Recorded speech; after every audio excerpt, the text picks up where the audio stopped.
So there are a lot of different ways to hold the guitar, and we're going to try out a whole bunch of them today to see what you like. So grab your guitar, a chair, a guitar strap if you have one, and let's get started. Okay, so we'll start sitting down. If you can, try to find a chair that's a good height for you, all right? So you want to have both feet flat on the ground. If you can, get a chair that doesn't have arms on it, but if that's all you have to work with, just kind of scoot towards the edge of the seat and you'll be all right. So the first thing we want to do is orient the strings in the right direction. So it doesn't matter if you're a left-handed player or a right-handed player, we want the thicker strings further up off the ground than the thinner ones.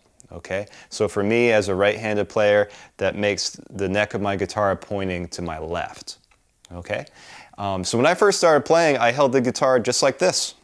Very simple. To this day, I play like this all the time. I just have the body of the guitar set on my right leg, and I tilt the guitar in towards me a little bit so I can see the strings better. And this works great. So try this first, see how it feels. If you would like to get the neck up a little bit higher, which I often do, they sell these guitar rests or guitar stools for guitar players. But you know what?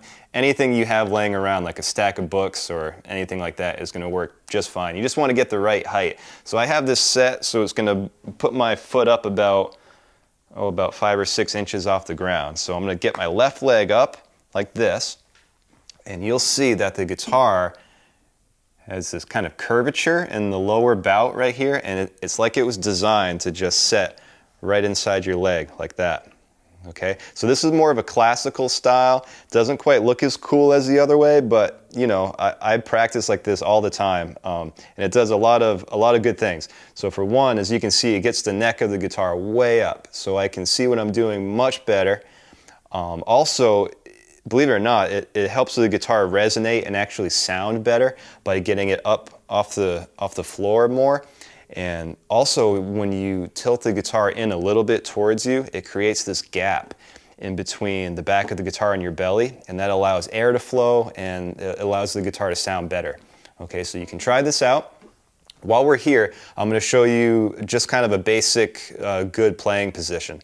So grab the neck of your guitar with your hand like this and let your shoulders relax. And you're going to see that the elbow is going to naturally want to fall in towards the body of the guitar, and that puts your whole arm in perfect playing position. Okay, just like that.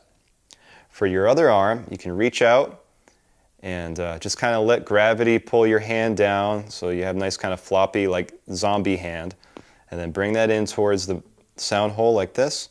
And this is a great playing position. Highly recommend it. Try it out, see what you think.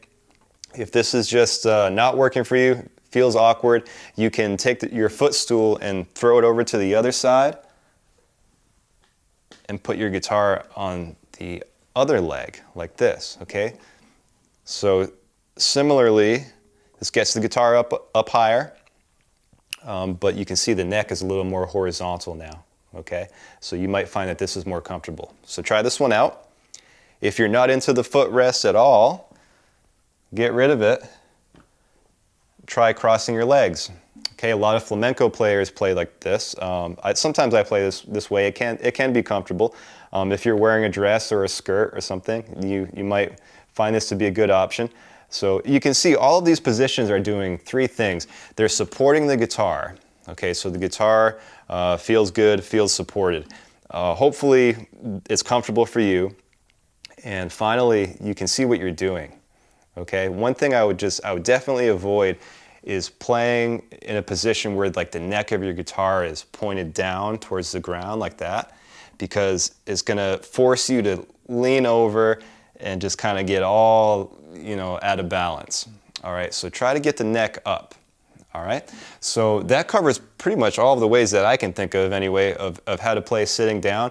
So let's go over to the electric guitar, and for all of you that have a guitar strap and just want to play standing up and kind of rock out, I'll show you what you can do with this.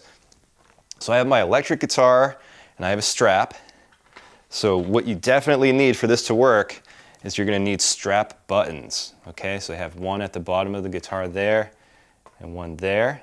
All right, if you don't have strap buttons, you can have somebody help you install them. Okay, pretty much every strap that I've come across has an adjustable piece to it. Okay, so you want to set that up so that it's a good height for you. All right, so you get it set up on the bottom here. Make sure that it's completely on that strap button, okay? Because you don't want the guitar to come loose and fall on you. So make sure that's very secure. Grab the other side, attach it over here. All right, and then what we're going to do is I'm going to put this arm through the strap, toss it over this shoulder, and you are ready to go. All right, so this is the height that I like. This is really comfortable for me, so you can see the neck is up, everything's kind of balanced. I'm not leaning over or kind of getting all awkward about it. This feels really good for me. If this is too high for you, you know, adjust the strap. You can, if you want to play like punk rock music, have it slung way down low like that, or if you're in a jazz band and you want to have it up like a bow tie, have it set up like that. All right, so lots of options. Again, it's all about what works for you, what's comfortable for you. Just make sure that the guitar is supported and that you feel good and you can see what you're doing, okay? And I'm sure you'll find something that works for you, and then we'll get into doing some playing, okay? So, great.